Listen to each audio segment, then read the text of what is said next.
आज आपण सांबार बनवणार आहे. त्याला लागणारं साहित्य पहिला तर त्याचा मसाला बनवायचा आहे. चण्याची डाळ, उडदाची डाळ, मेथी दाणे 4-5, जिरं, धने आणि सुक्या मिरच्या हे सगळं भाजायचं थोडंसं तेल टाकून आणि नंतर त्याची पावडर करायची आणि ती पावडर नंतर त्याच्यामध्ये टाकून द्यायची आणि नंतर त्याला तडका द्यायचा.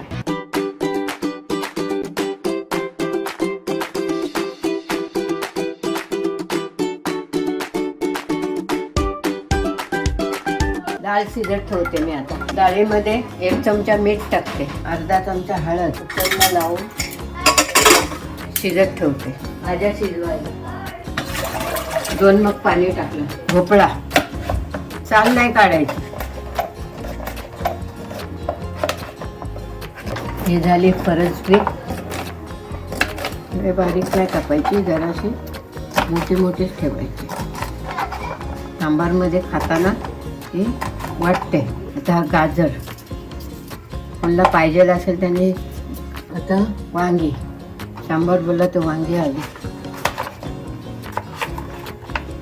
आता त्याच्यातच टमाटर 2. बस त्या भाज्या झाल्या. 2 चमचे राई, काश्मीरी चिली, कढीपत्ता, जिरे पावडर.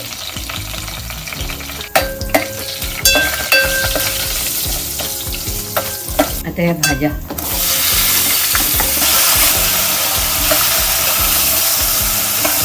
मीठ टाकायचं 1 चमचा.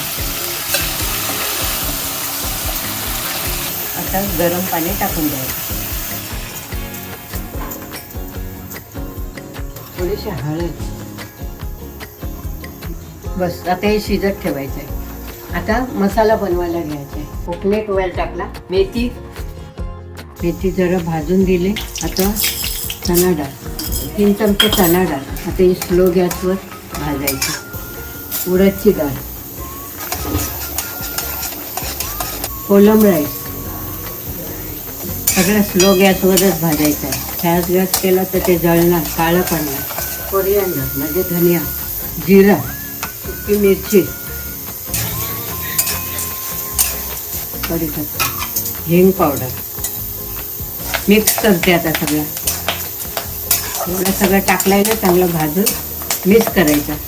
आता हे थंड झाल्यावर वाटायचं आहे. वाटल्यावर हे शिजलेलं ह्याच्यात मिक्स करणार. जरा ढाकण ठेवून शिजवायचं.